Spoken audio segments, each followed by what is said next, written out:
Paris, 1989.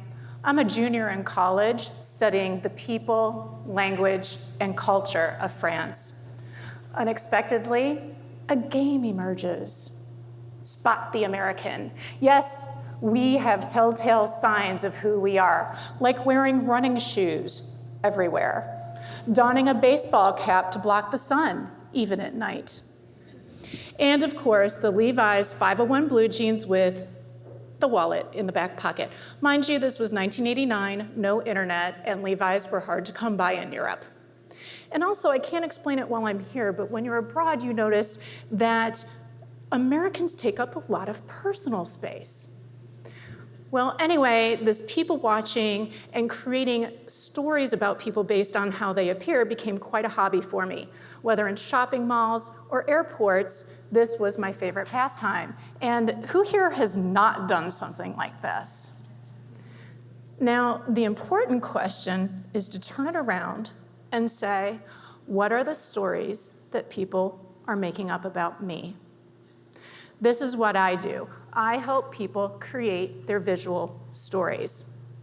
You see, after 20 years of being in high-tech, entertainment, and sales, I had an identity crisis caused by this. Yes, the birth of my sweet little angel turned my world inside out, upside down, and backward. My self-confidence plummeted because I was struggling with this new role of being a mother, which in turn affected my feelings toward my job. And my body had become this alien being that I didn't know how to dress anymore, and my hair was falling out. And quite frankly, I was in such a rut that embarrassingly, I wore my maternity pants for 6 months after my son was born. Well, after 2 years of soul searching and researching, I came across image consulting. Image consultants are professionally trained and paid to help people create their stories through verbal and nonverbal communications. This was a wake-up call for me. It also became my passion, and since 2010, I have been helping clients create their visual stories. During my training and the experience that I've had with all of my clients, I have come to call this mental process of making up these stories something called style profiling. Now, style profiling, what is it? Well, it's not illegal and it's not unethical. In fact, it's an effective survival skill that we have perfected to the point of being able to sum up someone's visual story within 2 seconds. That's right. And the result of this process becomes your first impression. First impressions can set you up for failure. Did you know that it takes 5 subsequent meetings to undo a first impression? Most of us don't even get a second chance, let alone 5. Doesn't it therefore make sense to create an intentional style profile rather than throw caution to the wind and maybe miss out on some real opportunities? Well, right about now, you're probably saying, wait a minute, Thea, you're supposed to, or should I say you're not supposed to, judge a book by its cover, right? Well, that is idealistic, but not realistic. That saying came from the mid-1800s when life was much different than it is now. Take, for instance, choosing a mate. Back then, many times you didn't even have a choice. Your family made the decision when you were younger, and there were long courtships and negotiations, economic benefits to be considered. Today, over 46 million people are registered on the online dating app Tinder, and they are choosing a possible mate based on swiping left or swiping right on their phone and based on a digital profile. Well, what does that digital profile talk about? Does it say your values, your goals, who you are? What you say visually comes based on 3 nonverbal cues: wardrobe, grooming, and body language. Think of this as your elevator pitch but you don't have to say a word, right? So when we think about this swiping left and swiping right, we say, well, what about the evidence? Well, the evidence is there. If we talk about Dr. Daniel Hamermesh, who used to be an economics professor here at UT, he went on a series of studies to prove that we succeed in life based on merit, skills, and of course, drive. Well, after he got the results of all these international studies together, he found that the results were so profound that he decided to write a book about it. Beauty pays. That's right, Dr. Hamermesh actually proved the opposite of what he set out to prove. In fact, he found that appearance affects everything, from landing a job, getting a promotion, pay raises, to finding the best spouses, even to negotiating terms of a loan. Fashion model Cameron Russell furthers this statement in her TEDx talk, where she says she won the genetic lottery. When asked how she succeeds in her business or how she came to be successful, she says it's because she was born with this amazing group of beauty traits that society holds dear, such as she's tall, she's lean, she's white, and I'm gonna throw out there she's young. Well, given all this evidence, all of this idea of beauty-based success seems pretty superficial. And to most of us, it seems pretty hopeless, doesn't it? The number one way that I have found to combat this idea of beauty-based success is through intentional style profiling. And the farther away we are from these ideal traits, the more important that the intentional style profiling comes into play.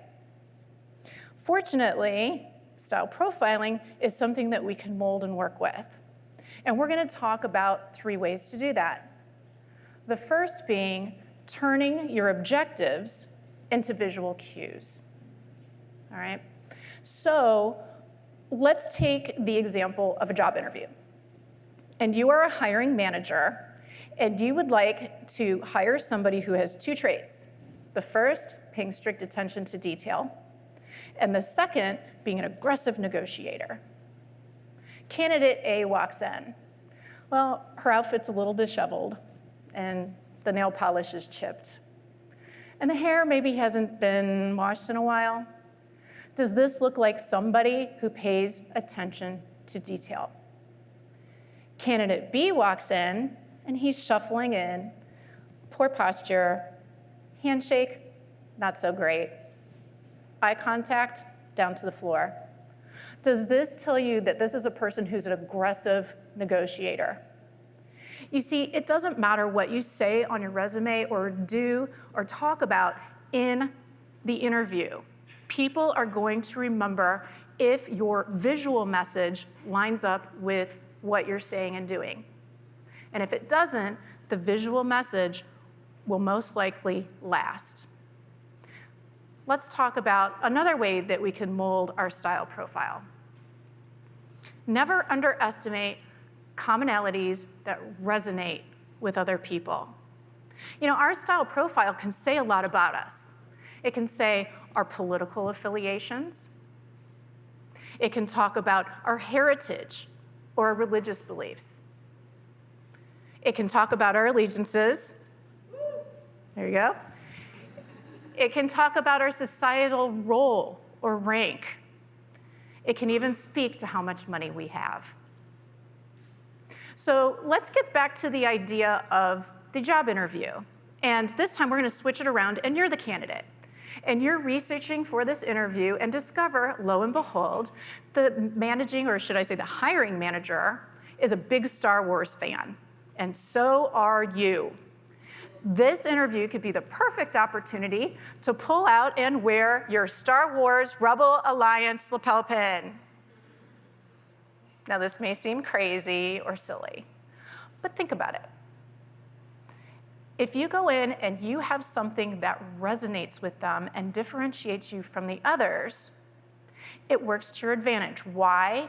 Because studies show that all things considered equal, 90% of hiring managers will make the decision based on appearance. And wouldn't it be helpful if your appearance resonated with that hiring manager? And by the way, I think the other 10% were lying. But anyway. For the third point, create an authentic message that is in line with your values, your goals, your personality, and even your body architecture. So it doesn't matter how much resonance there is with other people, you have to be true to yourself. A lot of people come into me feeling invisible. And this is no wonder or surprise, given what we just talked about with the evidence that shows that society wants this particular idea of beauty, and if we don't meet those criteria, what do we end up doing? We end up trying to hide under dark colors, oversized clothing, things that will blend in with the crowd. Well, how are we supposed to find prosperity and opportunity when prosperity and opportunity can't find us because we are hiding?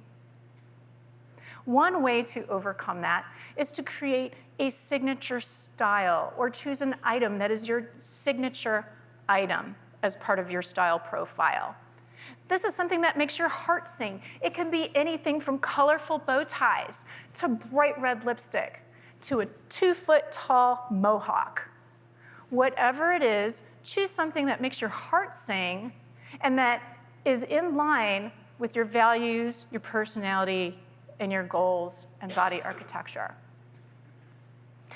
I'm also going to suggest something a little radical for a lot of people, and that is try trading in some of that black in your wardrobe for color. You know who you are. We often underestimate the power of color psychology. For instance, the color red, it naturally speeds up the heart rate. It gets you excited. That's why it's a sporty color. In fact, it even increases your appetite. And a special hint for all the single people out there, it is a great date night color. On the opposite end of the spectrum, you might have something like a calming, serene, pale blue. This is a great color to wear if you are going into a particularly stressful situation. You also may see this color in doctor's offices or the waiting area of your attorney's office, because yes, it calms. Now, I also want to point something out in particular to women who are working in male-dominated industries like high tech. I've been there. And I have women come into me quite frequently saying, Thea, if I wear a dress or makeup to the office, it works against me. They say this because of negative feedback that some insecure coworker gave to them. I'm here to say, please do not hide your femininity under sweatshirts and baggy pants because somebody told you this is how you get to hang with the guys. Instead, use other visual cues that command the positive attention you are looking for, such as impeccable tailoring, power colors, direct eye contact, a strong handshake, excellent posture. These are the visuals that will leave a lasting impression throughout your career. You are a woman, and that is one of the assets that you bring to the table at your office. Okay, so speaking of women in male-dominated industries, I would like to wrap up with a story about a client of mine named Gabby. Gabby works in software sales, and quite frankly, she's an ass kicker. I mean, she's in charge of a huge territory in the United States, and she's a top producer consistently. Unfortunately, Gabby felt that anytime they were in meetings or conferences, she was overlooked, and she wanted to change that. She had a major industry-wide conference happening in Chicago, And she wanted to make a big statement. So she came to me for help. Well, we analyzed her goals, her values, and personality and body architecture, and came up with a plan. Mind you, Gabby is all of 5'2" and wears a size 0. So when it comes to the physical presence, guys have her beat, hands down. Well, we considered that in her intentional style profile, and I wished her luck, sent her on her way, and she headed off to Chicago. Shortly after, she gave me a call and said, "Thea, the conference was a huge success." Gabby said she knew immediately that something was different. Why? Because she went into Starbucks, the men in line were offering to buy her coffee. When she went to the conference, she was offered jobs by other employers who had never met her before. Her intentional style profile opened the door of opportunity for her, and then her skills and her personality could step in and take over. It was fabulous. So again, in creating an intentional style profile, think about turning your objectives into visual cues, taking advantage of those commonalities that resonate with others, and of course, still creating an authentic message that looks great for you. And by the way, for those who are curious, Gabby's key success factor, in a sea full of Chicago attendees wearing black, Gabby wore white. Thank you.